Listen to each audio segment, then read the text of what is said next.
Hi, hello everyone.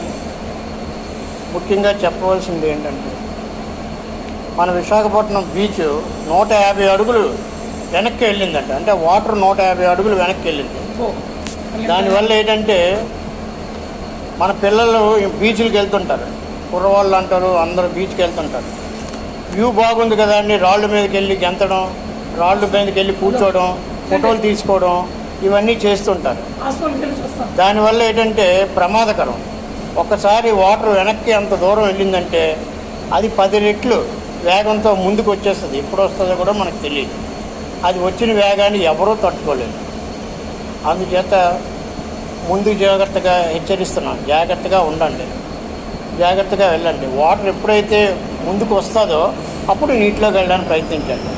ఇది అందరి మంచి కోసం చెప్తున్నాం, దయచేసి పాటించండి.